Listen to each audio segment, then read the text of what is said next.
Welcome to 365 Brothers. We are truly blessed to have a gentleman who is an Oakland native, who has been a pastor for 27 years, starting off as co-pastor, and now is the senior pastor at True Vine Ministries in Oakland, California. He's also started an organization called Soldiers Against Violence Everywhere, just realizing well ahead of the movement today the importance of Black Lives Mattering, and is a profound contribution to his community. And with that, I introduce Pastor Zachary Carey. Welcome, Pastor Carey. Woohoo! Woohoo! Hey, thank you for having me, Robin. It's great to be able to share thoughts and opinions on how I feel about ministry and life as a whole. But I am been a pastor for quite some time. I'm a second generation pastor. My father was a pastor in Oakland, California. But before that, we did missionary work as a family. So I've been involved in ministry almost my entire life. My father is from Colfax, Louisiana, one of the first uprisings in America happening in Reconstruction era of the South. And my mother is from Texas, home of the Juneteenth celebration. They migrated during the Great Migration back to California, and that's where they met. After 4 weeks, they got married, and I'm a product of that union. I have two children. I'm married. My wife is Dr. Donna Carey. She's a pediatrician. She also works diligently in the community along with myself. And so we just living life, raising our kids, and trying to survive in a country that has never loved us. Yeah. Well, thank you. I'm looking forward to this conversation. For my listeners, Pastor Carey is my BFF's husband. And although I've known him for over 20 years, I think in this conversation, we may touch on things that we've never talked about before. So that's exciting. So with that, Pastor Zach, what's your favorite song right now or ever? Your choice. That's easy. The greatest album ever made, Marvin Gaye. What's going on? That's my favorite song. And it's still relevant in 2020, just like it was in 1972. First time I heard that song, I just was like, wow, that is the most amazing thing I have ever heard in my life. And it covered every aspect of social justice and social activism that I have ever heard up to that point. And I have that same experience in America 30, 40, 50 years after he made this song. It's just very profound and life-changing. Marvin Gaye, true prophet. Agreed. What's a favorite childhood memory? Driving to the South every summer, going to Juneteenth, to the family reunion, right? Really? Going back to Texas in the station wagon with no air conditioner with 5 kids and my parents. Those were like the best of times. I mean, it was some hard traveling, but once we arrived, it was a whole new world. It opened up my eyes to a whole nother level of living. I mean, I got to experience real rodeos and snow cones and red dirt that don't come out of your tennis shoes, and a dialect that's with the southern twang. It was the beauty and the love and the color and the textures of all of those things happening on those trips to Texas every summer. And we would caravan. So it would be all of the families that had migrated to California, like 10 or 12 cars, driving back to Texas to the family reunion during Juneteenth time. It was just, I'll never forget that as long as I live. And then just having the love of family and the experience of going to the South. Jim Crow was still in existence in the South, so we got to experience that. We got to ride on Route 66. I don't know where Nat King Cole got that song, Get Your Kicks on Route 66, because I'm here to tell you that it wasn't no kicks on Route 66. It was dark. It was dangerous. There were no hotels for Black folks. We ate Ah, in the car. It was different time, but I'll never forget that. Memories that will last till I take my last it's kind of shocking to me, even though taught history. I know that Jim Crow was still around into the 60s and 70s in various places, despite changes in laws. It still kind of surprises me that on your trips, you, someone I know, that when you were young, you experienced not being able to stay at hotels, not being welcome at establishments when you traveled. I did not know that. It's really crazy that I'm only like 3 generations removed from slavery. On my grandmother's side, whose name is Fanny, her father was a Buffalo Soldier. So Wow. my grandfather was born. My grandfather was born in 1892. So his father was a slave, Huh. 59 years old, and that's like you know not too far away. My grandfather, my mother's father, was born in 1892, so his parents were slaves on both sides of my both sides of my mother's family. But I do take pride in the fact that my great grandfather was a Buffalo Soldier. Yeah, Before the Tuskegee Airmen, the Buffalo Soldiers were the toughest fighting machine the world had ever seen. I'm familiar. That is fascinating. Yeah, I see where you get it. Yeah, um, yeah, you're 59. You're only 5 years older than me.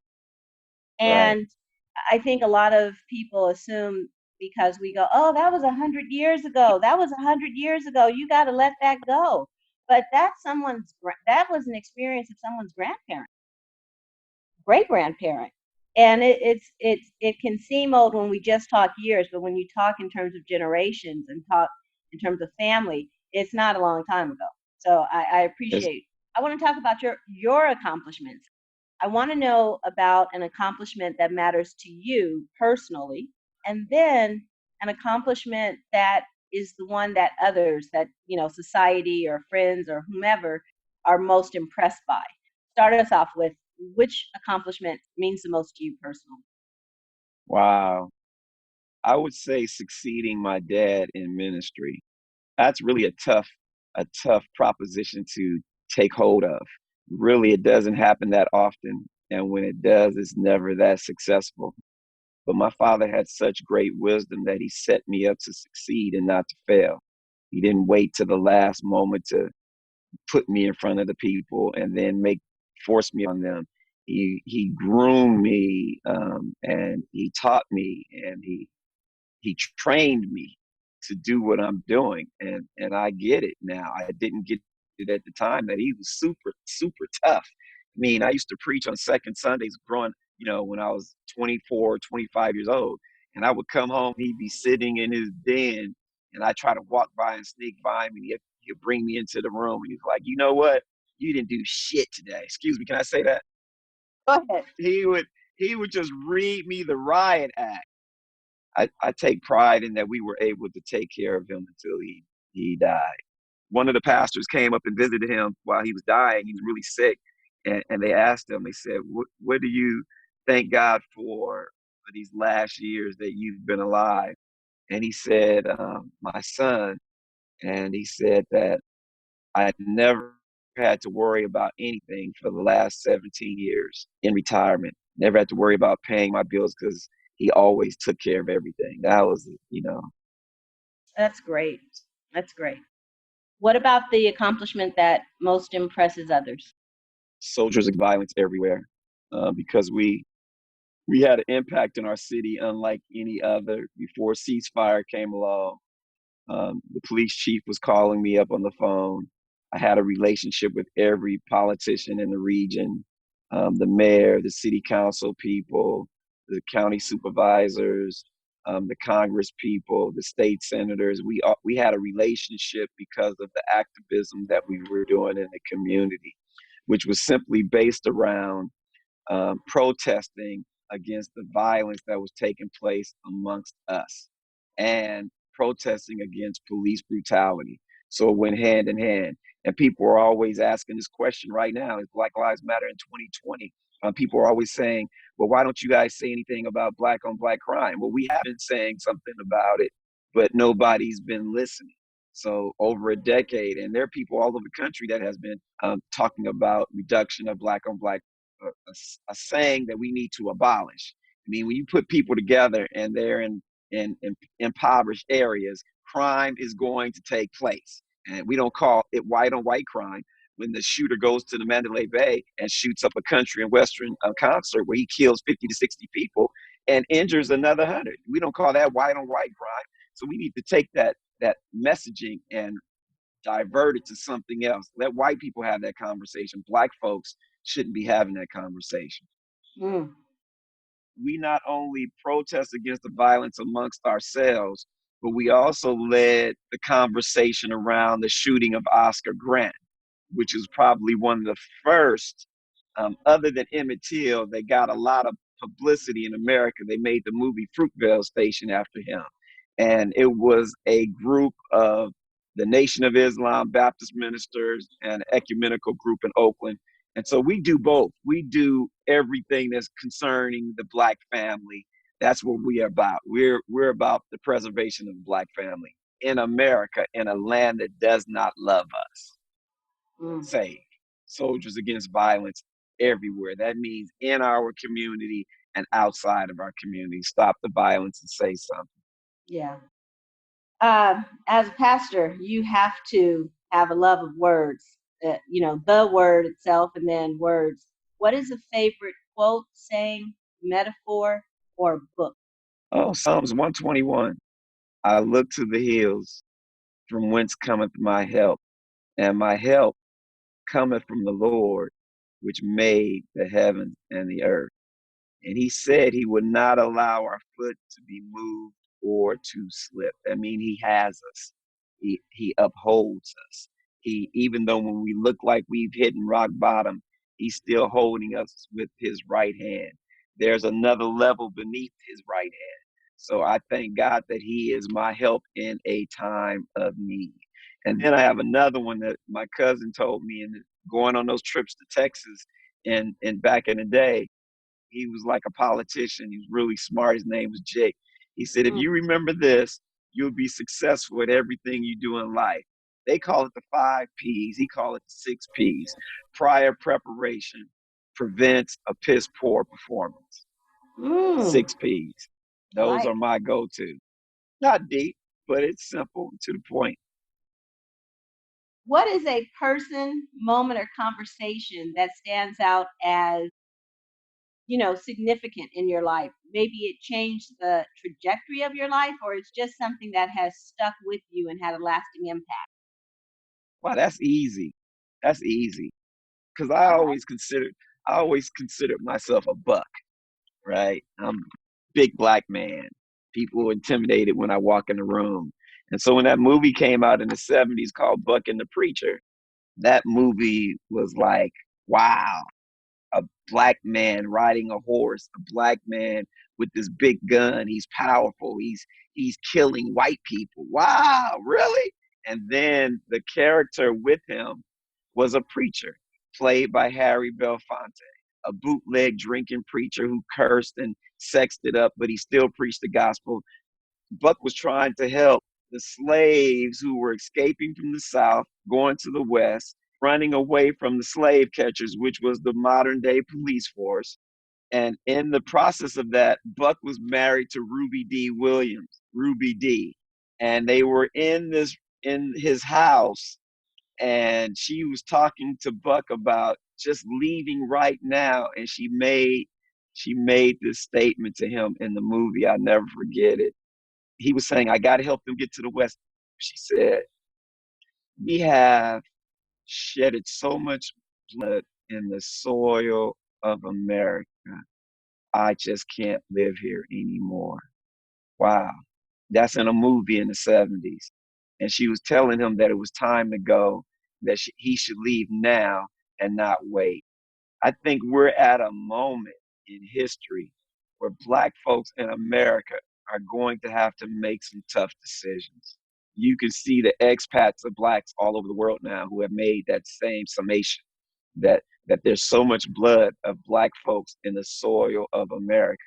They are either going to have to make some decisions to change, or we're going to have to take our gifts and our talents elsewhere.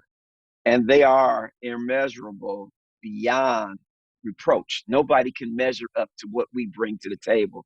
America has sifted our greatness, they have abused our greatness, but they have never really given us the credit for the accomplishments that we have made here in this country. So that statement right there just let me know that I don't have to live here if I choose not to anymore. We have been having these conversations lately about reparations, but I don't think you can put a monetary number on reparations. So, what's next? America has written a promissory note that we haven't been able to cash. It's 40 acres and a mule. Robert Johnson from BET say each black family deserves $320,000 in reparations. That could be a possibility on top of the 40 acres and a mule. But I think no revolution has ever been fought over dollars. It's always about land, right? So if you give us our 40 acres to every black person in America, then we could have a conversation moving forward, which would make us a sovereign nation inside of this country, right? That's what I'm thinking. So, people are saying, well, how are they going to do that? How are they going to give us 40 acres and a mule? That's almost impossible. Where there's two propositions that I thought about and considered. Number one, we have the biggest park system in the world. That land belongs to Black Americans. Thank you for preserving it for us. Yellowstone, Yosemite, and all of these national parks in America, that should become Black folks' land. It gives us a self-sustainable economy from tourism. And then we can build our cities on the face of it, not actually in the park. Number one, there's only one place in the union that is not considered a state, who has no Congress representatives or no senators in America. That's the District of Columbia. You could give us one of those two options. One of those two options will work for reparations, but you got to give us something like that. And then on top of that, once you give us this land that we desire, then you're going to have to say that we're going to give you $5 trillion on top of that. And then reparations can be in existence. Why do I say that? Because once we have the land, we can set up our own autonomous government that still functions as part of America, but we will govern ourselves. And then we will control our own dollars. And then we will build our own businesses, build our own institutions. And that's how we can succeed in America. But any other way other than that, it's just a pipe dream. I'll let a preacher. That's a fact. I know there's going to be so many people who their jobs are just going to drop hearing some of this, and rightfully so. I love that when you share it, you're putting flesh on something that when it's talked about in the media, it's so ethereal. It's so conceptual that I have to be honest. When I hear it, it just all sounds so ridiculous to me. It sounds ridiculous that there would ever be something like reparations. But then hearing how you drop it and then to name sites, I think people need to hear there are ways to flesh this out. So thank you. But watch this. We don't even know how much land are considered national park. It has to be almost 1 billion acres across America, right? That is enough for us. It's either one of those three propositions, right? But then it all goes back to Marcus Garvey. Marcus Garvey said it like this: until the black man in America and the black man in Africa can have a coming together, a meeting of the minds, then neither one of us will be free. Neither one of us will be free because they need us just as much as we need them. And see, when we establish ourselves in America from that footprint, then we can have an open conversation on how to do business on the continent and how they can do business with us. Secondly, on top of that, you know, since America does not want to have relationships with so-called socialist or communist countries, let us start going into business with these places like Cuba. And then let Cuba come into America and establish medical institutions where we can train our people how to be doctors. I mean, I've thought about this, right? It's Clearly. doable. It's doable. And maybe I need to go and get my PhD on that. Would be my thesis on how we can make this happen for America. And I think Oh, the best of America would come from this because it would really give America a new engine that would drive it and propel it, but no other nation in the world would be able to compete with us. yeah. That's deep, huh? Well, trust me. What you think about that, Robin? What you think about that? So I'll be honest with you. I I don't see it happening. However, it's the most it's the best articulated plan I've heard because it provides something clear. You can point to it. You can say, this is it. Because when I hear things about, give us some land and da da da, and there's no, like, from where? From who? Where are we going to get it? But when you say national park, then it's like, okay, so I forget there is land that's available that the government owns. And you start me thinking because there's also eminent domain. And so land that's just been held in families but isn't being used, there is so much unused land here. And I gotta share this with you, man. I gotta Okay, share go this, ahead. and Go ahead. this might be controversial. Never throughout the history of the world has a group of people been enslaved and never returned home. Never. We are like a new experiment that has not stopped going, right? So we get enslaved and now we're stuck here on a land that is not our home, but it's biblical. It's biblical. It's all throughout the Bible. So who are we really in the big scheme of things? Are we just the black man or are we God's chosen people? And I would declare the latter, that the people who are acting like they're us are imposters and impersonators, right? Because they try too hard to be us, right? We don't try hard and we still succeed.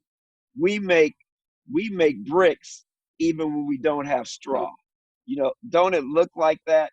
We have survived in America no matter how they've dealt with us, just like Pharaoh did to the children of Israel in Egypt. You see, it's almost like a seamless transition that the story continues on, right? So we win no matter where we go. We Yeah. just have to have the faith to believe that our God is the one that's directing us. So this is a perfect transition into the next question. Um, what is a moment or event that highlights your experience of as a black man in America? So, something that signifies it. I have to. I am concerned. I'm a black Christian nationalist, which means I am I believe in Jesus, but I also believe in the preservation of the black family. That's number one. So I will do anything to preserve and protect my family, my women, and my children by any means necessary. So just because I'm a follower of Jesus, I might not be all the way in on that nonviolent tip. I will protect my family. Number two, I would say it was the Million Man March. I went to the Million Man March in 1991 or whatever year that was, but I went with Dwayne Wiggins from Tony, Tony, Tony, and we we were at the hotel that the Farrakhan was in, and I mean I was moving with the moving and shakers, and we rode over to the Million Man March that morning with the cast of Fresh Prince from Bel Air, right? Will Mm. Smith and his crew. The Million Man March changed my life because of the camaraderie and the peace that occurred on the mall that day. That was just one of the most amazing things I've ever seen in my life. And then that moment right there told me that when we come together, we can control ourselves. We don't have outside influencers. That's what I got out of that more than anything else. When we, the black community, the black male, surrounds one another, and we can change the course of our destiny. That was one of the moments. Like, was there a moment while you were at the march, a scene where you looked around and you were like, wow, wow, this is amazing. Can you describe a scene that demonstrates that? So, when you hang out with the celebrities, you get access. So we were inside of the halls of Congress, and we walked through the hollowed halls of Congress onto the mall. And when we walked into the mall, and Farrakhan was like 10 feet from me, and we were behind him on the steps of the stairway, facing out on the great mall where Dr. King Wow. spoke. Right, we were right there, and I looked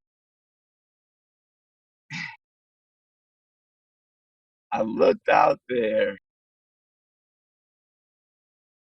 and the first thing that came to my mind, Robin, was wow, this is what it must have looked like when Moses freed us from Egypt. Wow. I got a Right? chill. That I literally got a chill when you said that. that that I was like, it's the first thing I thought about. And I haven't heard anybody write about that or even have any dialogue around that. But that's the first thing that came to my mind. And from that moment on, from that moment on, I thought we really have no idea who we are. When you looked out, who did you see? I saw God's chosen people. I seen God's chosen people. Yeah. That's who I saw. And no one will ever, as long as I live and breathe, no one will ever be able to convince me that we are not. No one. No one will be able to tell me that those people in Israel are the Jews. I will never accept that. I will never believe that as long as I live. They might be kinfolks, but they not us. That's what I thought. And it was so moving because as far as I could see, all I saw was Black people. It was the most beautiful thing I'd ever seen in my life. It was amazing. Yeah. Thank you. And preachers told me not to go. I ain't listening to your dumb self. You don't even know what this is about. This wasn't about Farrakhan. Farrakhan got used by God, and God can use anybody. Just accept the fact that no preacher had the courage to do it. God can use anybody. And he used him that day to get us to see that perspective. And I had a conversation with him about it, but I didn't go into detail. I'm gonna talk to him about it one day. What did he see? You know, he came to the church one time, and Who? Farrakhan? yeah, Huh. yeah, yeah. He came and spoke at our church around the Oscar Grant time because we had partnered with the Nation of Islam. He came and spoke at my church in the daytime, and he spoke at Olivet at night. And I had this, I had these posters. This is a true story. I had these posters that I got from the Million Man March. You've seen it. It's in my I have. den downstairs Yes. on the wall. The Yes. poster of man, right? Yes. Um, and I was getting on the plane coming back from the Million Man March to the airport, and I was carrying them in my hand. Like, I ain't gonna use these ever again, ever again. And I went to throw them away, and God spoke to me and said, "No, keep them because one day He's gonna sign it for you." I was like, "What?" Right? Okay. I bring it home. I put it in the overhead. I bring it home. It stays in my house from that day until 2009 when he comes to town. And after he gets through speaking, Mr. Minnicott, I have a poster that I brought back from the Million Man March, and he signed it. And so it's in my house to this day. It's Yeah. pretty crazy, Yeah. huh? That was Yeah. a transformative moment in my life. I'm looking forward to having listeners hear that, and every conversation, I just appreciate the opportunity to be a servant and sharing Black men's voices and stories, because it's like every episode is dropping knowledge. Like every episode is a reminder. Every episode has history. I mean, like the movie that you talked about, I've never seen that Harry Belafonte movie. I've never seen it. Well, now I want to go see it and see what that's about. And then there's the reminder about the Million Man March, because, you know, you don't hear a lot of references to it. And there are some young people that are going to hear this. They don't really know what that is. And then they're going to hear this, and then they're going to go look it up, and they're going to see some of the images that were captured of that. It's turning out to be not just about men's lives and stories. It's really dropping knowledge, and it's Watch this, Robin. This is the craziest thing about it. This is the crazy thing about that whole story. So that night at Olivet Institutional Missionary Baptist Church, and they put me up before him to speak. So I got 10 minutes. So I get up there and do what I do. And some other brothers from LA is supposed to introduce him to the city of Oakland that night. I mean, the church is jam packed. It's like 1,000 people in this small church. And I just could not, in my good conscience, let someone introduce Farrakhan and they're not from Oakland. So you know what I did. My you went father ahead and always did it. told me, when you got the mic, you in control. Uh-huh. So, you know, it's a crescendo happening in the church because I'm finishing up and I'm saying, Oakland, we got Minister Farrakhan in the house. We want to let him know that we are the home of the Black Panther Party and that Black nationalism is alive. The birthplace of the Black Power movement is going on to this day. So how do we welcome the minister from wherever in Chicago? How are we gonna welcome him to Oakland? And the whole place went crazy. So he walks up to me. His Wow. soldiers are upset because I introduced him, right? They looking at me like, Yeah. I mean, it's just one of those moments that I can never forget, right? And he walks up to me and he hugs me and he whispers this in my Wow. ear. He said to me, I didn't know who you were when you were speaking. I didn't know if you were a Christian. I didn't know if you was a Jew. I didn't know if you were a Muslim. But I do know this, that whenever I come to this city, you will be my pastor and I will look to you for anything that I need in this town. That's what he said. And then watch this, a few years, like this year, one of the ministers called me on the phone and said, the minister told all of the ministers that that guy right there, whatever he need, you better help him. That was that kind of moment for me, having the minister say, I didn't know if you was one of mine or if you was one of theirs or if you was one of somebody else. All I know is that you were a powerful man of God. That's all I know. That's what he said to me. And I was like, wow. I went back like a proud peacock, strut my stuff. Like, yeah, okay, minister. I'm in the house. I'm in the house, minister. Woo! That was pretty funny. That's That was awesome. a transformative moment. Ugh. Have you had any interactions with law enforcement? Yeah, I'm in my house. Our house is 2 levels. You can enter into my living space through the garage area. Before my room, the washroom, a bathroom, and then you go upstairs into the kitchen and dining room, living room. And so I walk upstairs. I don't know what I go upstairs to go into the kitchen for.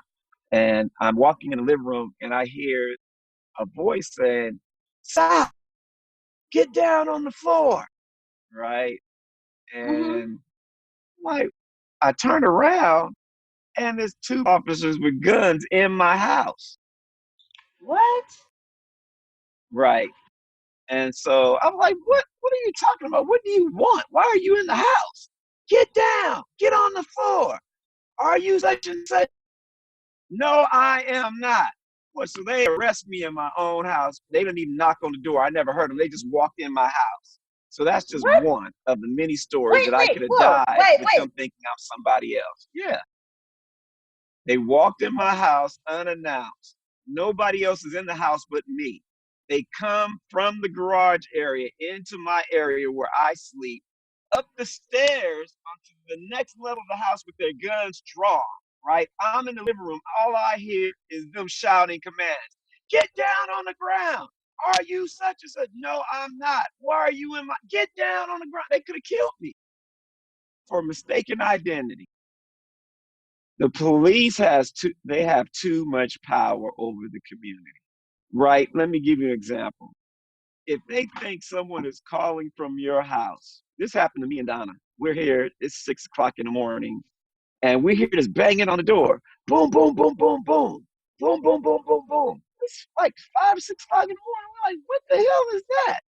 We go to the door. It's like 10 police cars outside. We're like, what do you want? We got a call from this house saying that someone was being raped here. I'm like, What? raped? Ain't nobody here but me and my wife and the kids, right? That's what they do, right? They make up any excuse to get into your house thinking they have a right. I'm like, you're not getting into my house unless you got a warrant. I told you I got too many to name. So this next question, whether this woman is a friend, a lover, a wife, a stranger, a neighbor, if America was a woman, what would you say to her? You got time?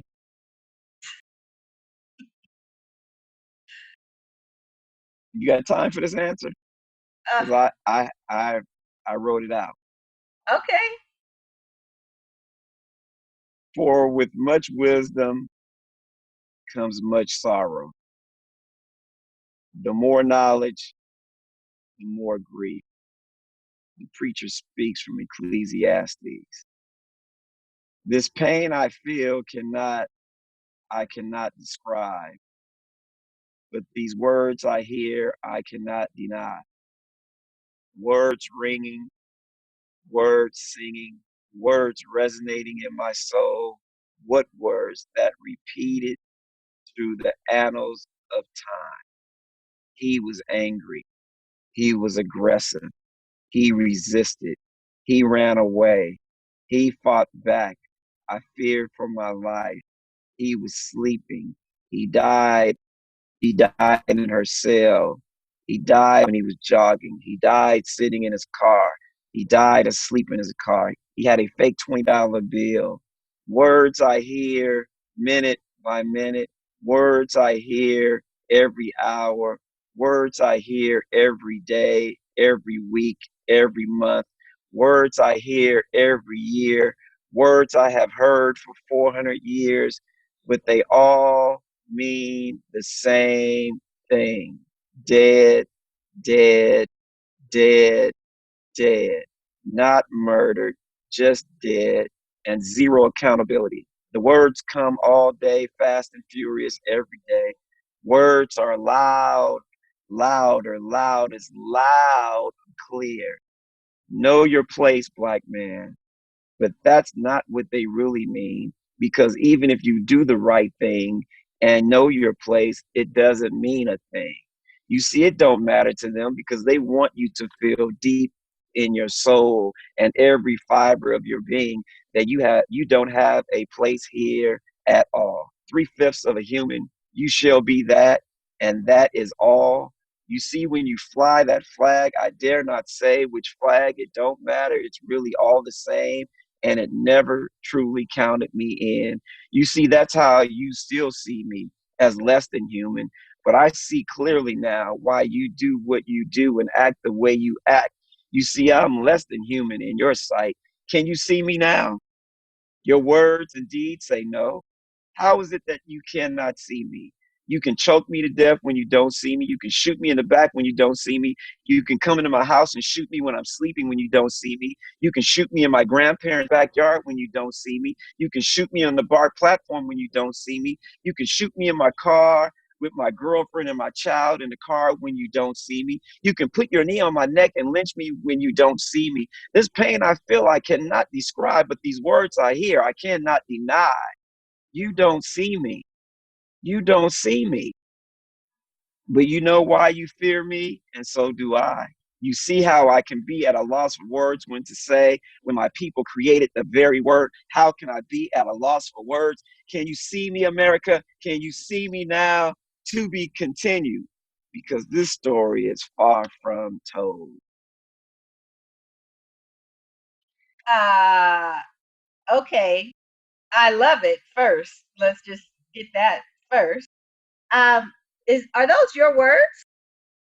Where Yeah, you wrote that? yeah. I didn't know you were a poet. Ask Donna. Ah, all right, all right. She keeping some secrets. That's cool. That's cool. Whoa, that's man. Okay, wow. Because I got it. Anyway. Yeah, that was good. That was good. Because I was, as you were talking, I was like, oh man, I'm gonna have to ask somebody for permission to have Zach read their words. But wait, Zach said he wrote this, and yeah, that's brilliant. That's brilliant. Yeah, I did write that. I wrote that. I wrote that. It's called A Loss for Word. The piece is called A Loss for Word. But in the end, I say to myself, how can I be at a loss for words when I created every word? I will Oh yeah. find a word to say, no matter what. Yeah, that's what this is about. You're not gonna Okay. stop me.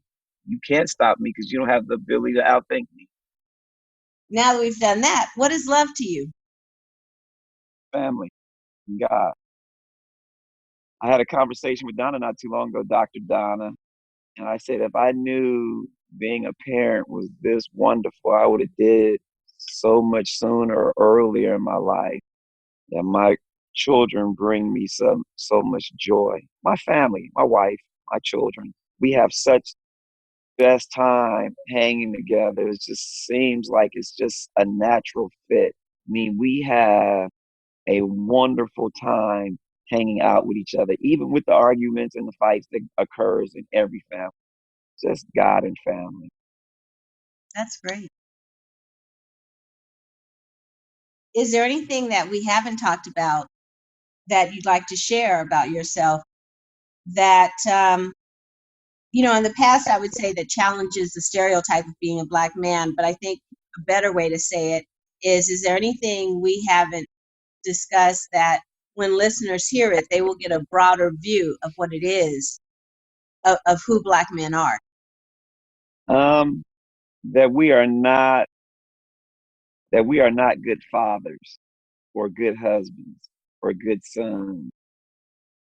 I would beg to differ because I think I've been a good son, an okay husband. I had to grow in that area. But as far as being a son and a father, I think those things I've excelled in. Yeah. But marriage piece is something that, it's a socialization process of two people coming together. And so that is some behavior that is learned and behavior that you glean from others. And I was having this conversation just yesterday with my son. I was telling him that he was great and that he was smarter, better looking than me, more athletic than me, and that he could do anything. And then I showed him that where his starting point was. I actually showed him that he wasn't starting from the bottom, but that he was standing on generations of my grandfather, Newton Carey Sr., my father, Newton Carey Jr., and his father, Zachary Carey Sr., and him. So I showed him that he has all of our experiences that to give him a higher starting point to succeed in life. So he looked at me and it was like he got it. I mean, I couldn't believe that it was just that easy to explain to him how he's going to be better than me. But I said, all of my knowledge, all of my experience, all of my wisdom is going to you. And that comes from my great grandfather, my grandfather, and my father, and to you. I think that is a perfect circle. You know, we started this conversation about, you know, when we talked about your childhood and the stock you come from, and then to come full circle, really, and see that you are making sure that the investment of that learned knowledge and wisdom and experience um, is in your son, and that he knows it. He gets that that is an investment in him that he gets to pull from. He's got that principle. He's starting life with the principle of all that you all have poured into him. And I think that is phenomenal. So, as we finish, is there anything that after this conversation you see differently or are newly aware of? I think it's one thing I would like to add Yeah. that it is really important for women to have fathers in their lives because fathers give women protection and cover. And most women don't understand the importance of covering when they date or when they get married. You know, I was thinking about that when I was talking about my son. You know, I speak into my daughter's life the exact same way. I don't differentiate between the two, but I let her know that I'm there, that I think she's beautiful. I think she's smart. I think she can do whatever she wants to do. I do the same thing with her on a daily basis because I want her to be confident in the woman that she's becoming. And I talk to her about that. And then I want her to know that no matter what happens, I'm always going to have your back and you can trust and depend on your father. I think those things are needed in order to have a strong community and strong families. But I'm showing them through example, you know, me and Dr. Donna live our lives. Yeah. We argue, we fight, but we love each other just as much as we do that other stuff. You already know that. You know, Yes. she's trying to leave me in the first 6 months, right? But here it is, almost 19 years later. We still having the same fight, the same argument, the same thing, but we have worked around it. Pastor Zach, you are a pillar of the community. Who you are in the city of Oakland is a community leader who inspires so many people. But it's more than just inspiring. You get out on the streets with Save, you go out and communicate. Just the fact that you were involved in having Farrakhan come to the church, what I'm trying to say is you are an all around leader. Thank you. It goes far beyond the church. And on behalf of your church, on the city of Oakland, I say thank you. Thank you for listening. As you can hear, you do not want to miss any of these brothers. Make sure you subscribe. You can find more at our website, 365brothers.com, 365brothers.com. This is Robin Shine. To listen is to love.